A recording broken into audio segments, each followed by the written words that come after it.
मामा, कल तैयार हो जाना, कल हम गुड़िया को मेला दिखाने ले जाएंगे। ये सुनकर गुड़िया अपने पापा के कंधों पर चढ़ जाती है।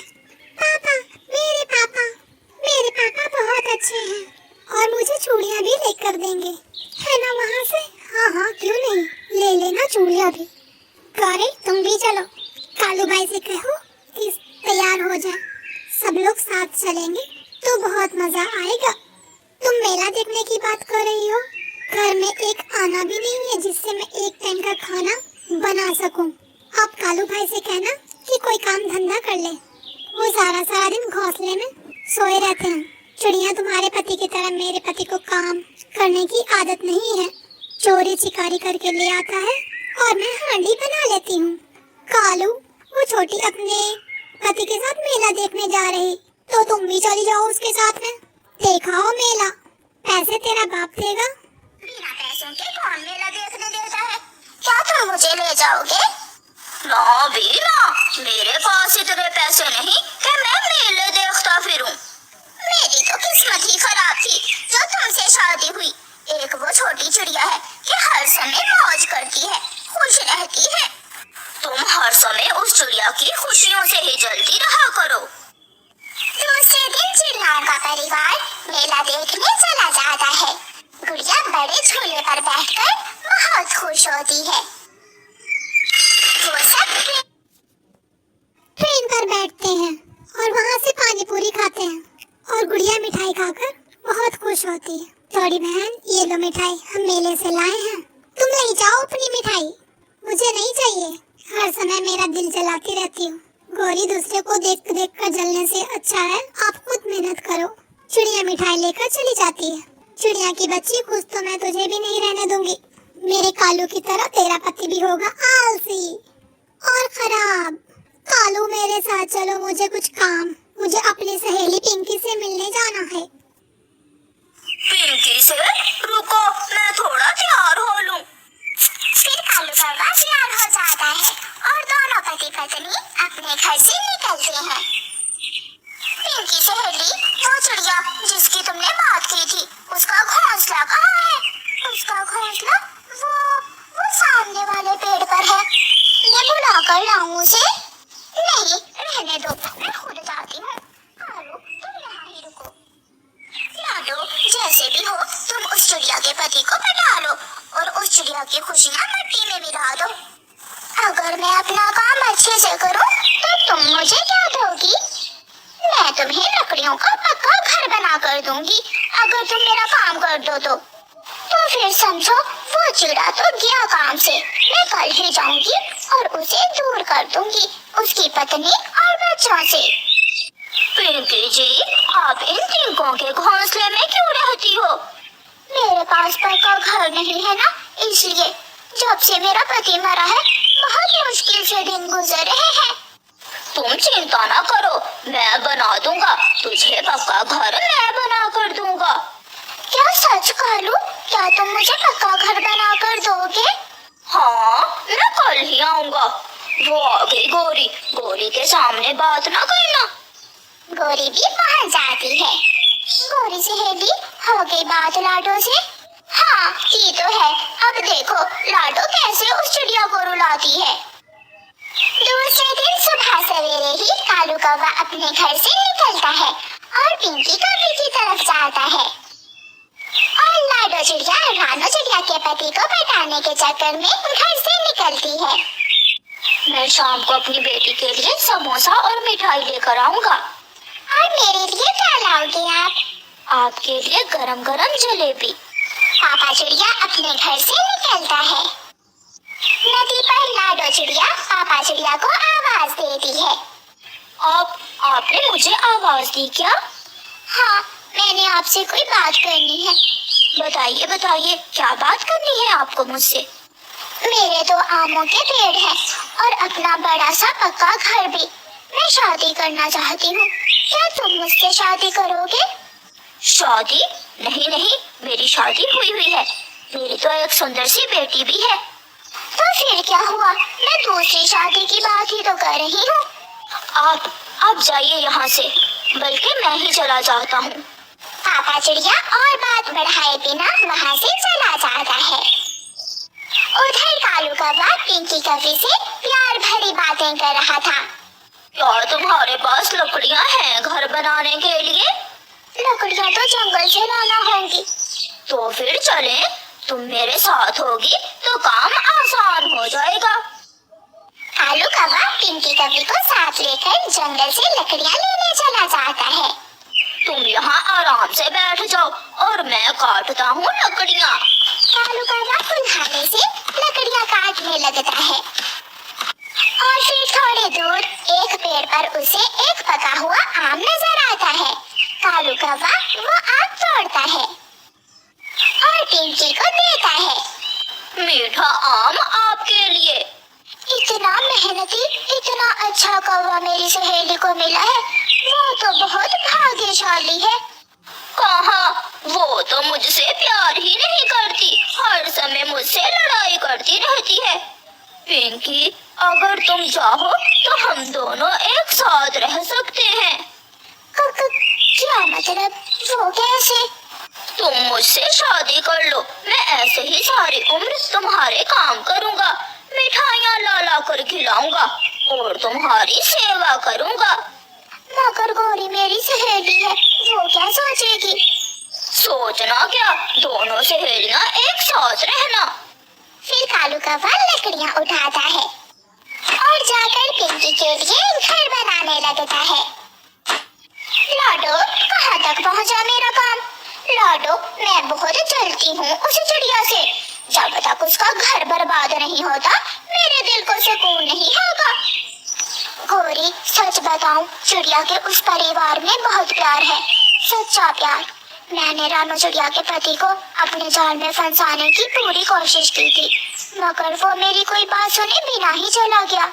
इसका मतलब वो चिड़िया ऐसे ही हंसती बसती रहेगी और मैं उसे देख देख कर जलती रहूंगी। लग तो ऐसे ही रहा है। अच्छा, तुम्हारा पति आज पिंकी के पास क्या कर रहा है? कालू, कालू पिंकी के पास है? हाँ, मेरी पड़ोसन तुम्हारी सहेली पिंकी के पास। वो मुझे तो बता कर नहीं गया, शाम को पूछूंगी उसे। पिंकी, छोड़ो इस घर को, अगर मुझसे शादी करनी ही है तो आज ही कर लो, मैं समझा लूंगा गौरी को। अगर गौरी ने मुझसे लड़ाई की तो मैं एक दिन भी तुम्हारे घर में नहीं रहूंगी। ऐसा कभी नहीं होगा। फिर कालू कौवा पिंकी से शादी कर लेता है और दिखाकर उसे अपने साथ ले जाता है। कालू, ये क्या है? पिंकी, तुम इन शादी वाले कपड़ों में? तुम अपने पति जी से ही पूछ लो। ये मेरी दूसरी पत्नी है, मैंने पिंकी से शादी कर ली है। ये सुनकर गौरी के तो होश ही उड़ जाते हैं। कालू, तुमने दूसरी शादी कर ली और मुझे बताया ही नहीं। और बेगैरत कौवी, तू तो मेरी सहेली थी। बस बस गौरी, बस बहुत हो गया। अगर मेरी दूसरी पत्नी जी के बारे में एक शब्द भी जुबान से निकाला तो जुबान खींच लूंगा मैं तुम्हारी। पति जी, इतना भी ना डांटे मेरी सौतन को, सहेली है मेरी आखिर। गौरी अपना सर पकड़ कर बैठ जाती है। ना मैं चिड़िया के पति की दूसरी शादी करवाने के लिए तुम्हारे पास जाती और ना आज मेरे पति की दूसरी शादी होती। सच सच कहा तुमने गौरी, ये आइडिया मुझे तुम्हें देकर ही आया था। कैसा लगा मेरा ये सरप्राइज? बहुत अच्छा लगा, जो बोया वो काटना तो होगा। फिर गौरी कौवी रोने लग जाती है और दुखी हो जाती है और अपने किए पर पछताती है। मजबूत था, इसलिए रानू चिड़िया ने लंबे समय से उस पर अपना घोंसला बनाया हुआ था। चिड़िया के पड़ोस में कुछ दिन पहले ही 2 कौवे आकर आबाद हुए थे, जो किसी न किसी तरह चिड़िया को वहाँ से भगाना चाहते थे। कालू जी, अगर हम चिड़िया का पेड़ काट दें तो चिड़िया रोती हुई यहाँ से चली जाएगी। है, मेरे मामा जी के पास कुल्हाड़ा भी है, मैं आज ही मामा जी से कुल्हाड़ा लेकर आता हूँ और काट देता हूँ उस चिड़िया का पेड़। चिड़िया अपने घोंसले से निकलती है और दाना लेने चली जाती है। कालू कौवा भी कुल्हाड़ा लेने अपने मामा जी के पास पहुंच जाता है। मामा जी, मुझे थोड़ी देर के लिए अपना कुल्हाड़ा तो दे दे। आज मैं उस चिड़िया का पेड़ काट दूंगा। काट दो पेड़ और गिरा दो उस चिड़िया का घोंसला। वो चिड़िया तो हर समय चूं चूं ही करती रहती है। मामा जी, गोरी भी बहुत तंग है उस चिड़िया की आवाज से। कालू कौवा कुल्हाड़ा लेकर चला जाता है। वो अभी दाना लेने गई हुई है, शाम को ही लौटेगी। कालू, तुम जल्दी से उस चिड़िया के आने से पहले उसका पेड़ काट दो और घोंसला गिरा दो। कालू कौवा चिड़िया के पेड़ पर कुल्हाड़ा चलाता है और गोरी कौवी ऊंचे पेड़ पर बैठकर चिड़िया पर नजर रखती है। थोड़ी देर बाद चिड़िया का पेड़ गिर जाता है और साथ ही चिड़िया का घोंसला भी गिरकर टूट जाता है। अब तो वो चिड़िया यहाँ से भाग ही जाएगी। जब चिड़िया शाम को अपना दाना लेकर आती है तो अपना पेड़ कटा हुआ देखकर हैरान हो जाती है। ये किसने मेरा पेड़ काट दिया? कोई इंसान लेकर आया होगा। ये काम इंसान का ही लग रहा है। कौवी और कौवा भी वहाँ आ जाते हैं। बहुत रोका चिड़िया, मैंने इंसान लकड़हारे को बहुत रोका, मगर उसने तुम्हारा पेड़ काट दिया। कौवी, अगर इंसान लकड़हारे ने मेरा पेड़ काटा है तो वो पेड़ को यहाँ क्यों छोड़ गया? पेड़ काटने के बाद उसे ये पेड़ पसंद नहीं आया होगा। चिड़िया, तुम यहाँ से चली जाओ और पश्चिम वाली दिशा में जाकर अपना नया घोंसला बना लो। नहीं कौवी बहन, मैं यहाँ लंबे समय से रह रही हूँ। मैं यहाँ से नहीं जाने वाली, मैं तो यहाँ ही रहूंगी। चिड़िया ऐसे कहते हुए वहाँ से उड़ जाती है। कालू जी, अब ये चिड़िया क्या करने वाली है? सुना है चिड़िया बहुत सियानी होती है। देखो अब ये क्या करती है। रानो चिड़िया किसान की पत्नी के पास जाती है। माँ जी, किसी ने मेरा पेड़ काट दिया है, आप मुझे अपनी बैलगाड़ी दे। मैं वो पेड़ लाकर लकड़हारे से कहती हूँ कि मुझे वो पेड़ अपने आरे पर चीर दे। चिड़िया, उस पेड़ से तुम क्या बनवाना चाहती हो? माँ जी, मैं अपने लिए पक्का लकड़ियों का घर बनाऊंगी जो कभी न टूटे। मेरा पुराना घोंसला टिंकों का था जिसमें हर समय मैं डरती रहती थी। ठीक है, आप जाइए, मैं किसान को भेजती हूँ। वो जाएगा और आपका पेड़ उठा लाएगा। फिर चिड़िया चली जाती है और किसान की पत्नी किसान को चिड़िया का पेड़ उठाने भेज देती है। किसान चिड़िया का पेड़ बैलगाड़ी पर लाद कर ले जाता है। चिड़िया भी किसान की बैलगाड़ी पर बैठ जाती है। ये चिड़िया जरूर इस पेड़ से कुछ बनवाएगी। हमने तो सोचा था कि चिड़िया यहाँ से भाग जाएगी, मगर मुझे तो लगता है चिड़िया कोई नया ही काम करने वाली है। लकड़हारा इंद्र देवता है। ये लकड़ी ज्यादा है। तुम्हारा घर बनाकर जो लकड़ी बचेगी मैं उससे तुम्हारे लिए एक सुंदर सी नाव बना देता हूँ। लकड़हारे इंसान जी, फिर तो मेरी जिंदगी बहुत आसान हो जाएगी। मैं नाव में बैठकर नदी की मछलियाँ पकड़ लिया करूँगी। आप ऐसा ही करें। शाम के बाद चिड़िया अपनी नाव और पक्का लकड़ियों का घर लेकर वापस पहुँच जाती है। किसान जी, यहाँ रख दें, इसी जगह पर मेरा पेड़ था। चिड़िया अपना घर कटे हुए पेड़ के ऊपर रखवा लेती है। अब ठीक है। किसान अपनी बैलगाड़ी लादकर वापस चला जाता है। कालू जी, वो देखो, चिड़िया ने तो पक्का लकड़ियों का घर बना लिया है। वो तो पहले से भी ज्यादा सुरक्षित हो गई है। और वो देखो, उसके पास नाव भी है। कालू, जो भी हो जाए, ये चिड़िया हमसे जीत नहीं सकती। इसे तो मैं यहाँ से भगा कर ही दम लूंगी। चिड़िया अपने घर में मीठी नींद सो जाती है और फिर दूसरे दिन चिड़िया अपनी नाव में बैठकर नदी से मछलियाँ पकड़ती है। अब मैं ये मछलियाँ जंगल के बाजार में बेच दूंगी और मुझे अच्छा मुनाफा होगा। फिर चिड़िया वो मछलियाँ जंगल के बाजार में ले जाती है। चिड़िया की मछलियाँ थोड़ी ही देर में बिक जाती हैं। कालू, हम चिड़िया को किसी न किसी तरह मगरमच्छ वाले टापू पर भेज देते हैं। जब चिड़िया मछलियाँ पकड़ने वहाँ जाएगी तो मगरमच्छ चिड़िया को खा जाएंगे और हमारी चिड़िया से जान छूट जाएगी। मैं अभी जाकर चिड़िया को मगरमच्छ वाले टापू पर भेज देता हूँ।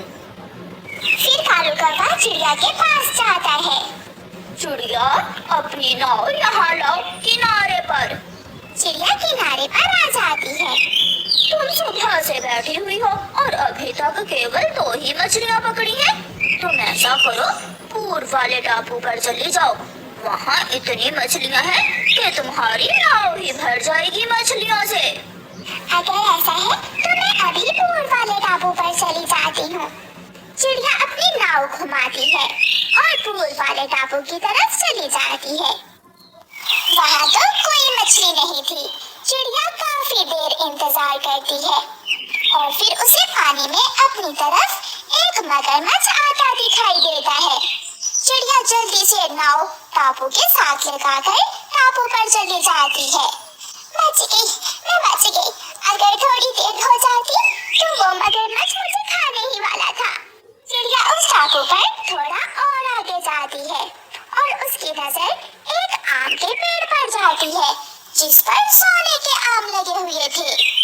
सोने के आम? ये तो कोई जादुई टापू है जिस पर सोने के आम है। मैं यहाँ से कुछ सोने के आम ले जाती हूँ और फिर सारी जिंदगी मुझे मछलियाँ पकड़ने की कोई जरूरत नहीं पड़ेगी। चिड़िया कुछ सोने के आम तोड़ती है और अपनी नाव में रख लेती है और मगरमच्छ के वहाँ से जाने का इंतजार करती है। जब मगरमच्छ दूसरी दिशा में जाता है तो चिड़िया जल्दी से अपनी नाव में बैठकर नाव को भगाती है। थोड़ी ही देर में चिड़िया अपने जंगल पहुँच जाती है।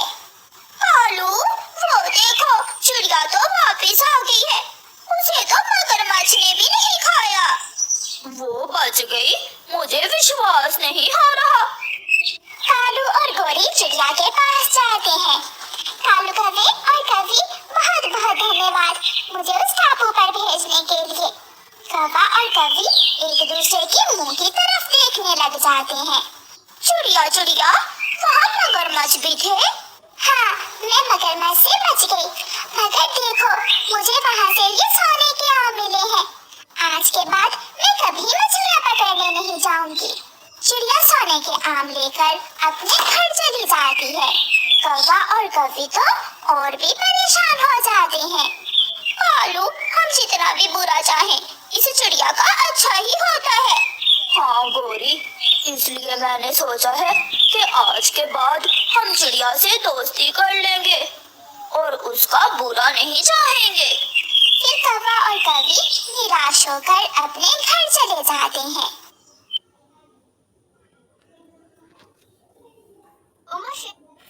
अगर कहानी अच्छी लगी हो तो लाइक, शेयर एंड सब्सक्राइब जरूर कीजिएगा।